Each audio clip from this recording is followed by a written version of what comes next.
नमस्कार बच्चों।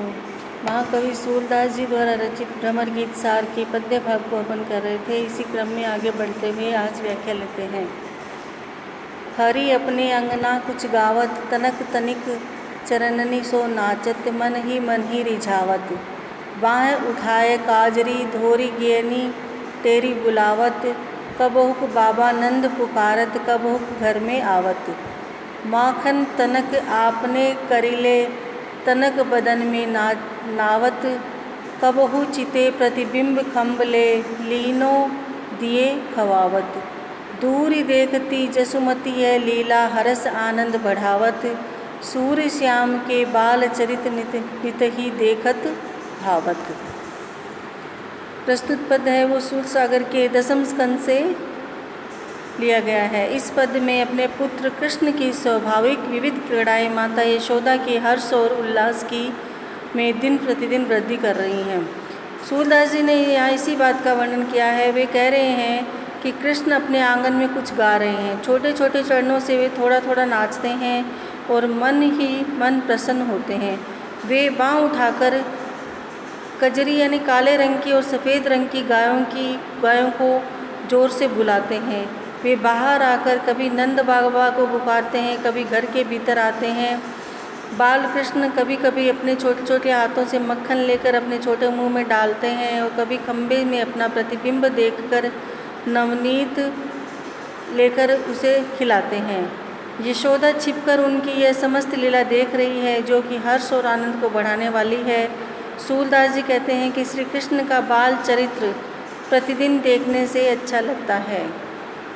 प्रस्तुत पद में पुनरुक्ति प्रकाश अलंकार, यमक और स्वभावोक्ति अलंकार के साथ साथ अनुप्रास का प्रयोग सार्थक बन पड़ा है। प्रस्तुत पद का बाल विनोद वर्णन कृष्ण मार्गीय वैष्णव भक्तों की वर्णन पद्धति के अनुकूल ही है। इस पद से कृष्ण के कुछ बड़े होने और नंद जी के घर अनेक गायें पली होने का संकेत हमें मिलता है। अब अगली व्याख्या लेते हैं।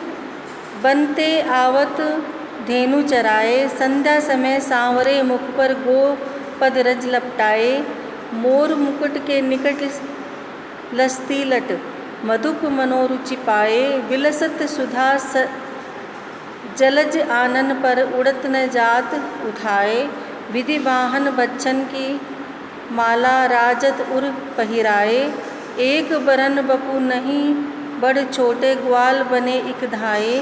सूरदास बलि लीला प्रभु की जीवत जन जस गाए।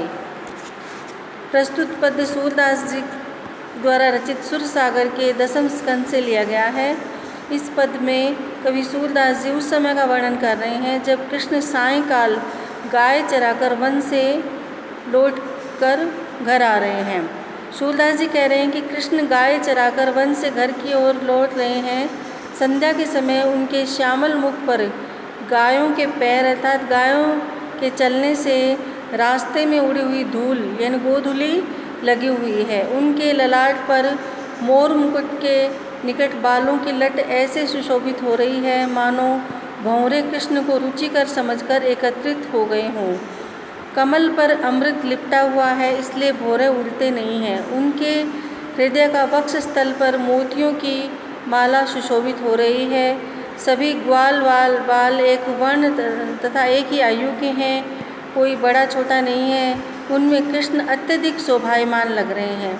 कृष्ण की इसी सुंदर कांति और लीला पर सूरदास जी न्यौछावर हो जाते हैं और कहते हैं कि भक्तजन भगवान कृष्ण के यश को गाते हुए जीते हैं और सुख का अनुभव करते हैं। प्रस्तुत पद के अंतर्गत अनुप्रास और उत्प्रेक्षा अलंकारों का सार्थक और आकर्षक प्रयोग हुआ है। इस अंश में कृष्ण जी की अद्भुत शोभा का प्रभावशाली वर्णन किया गया है। गोचारण लीला के अंतर्गत वन से संध्या के समय लौटने की गांव के लोग प्रतीक्षा करते हैं। इससे कृष्ण के प्रति ब्रजवासियों का प्रेम अभिव्यक्त होता है।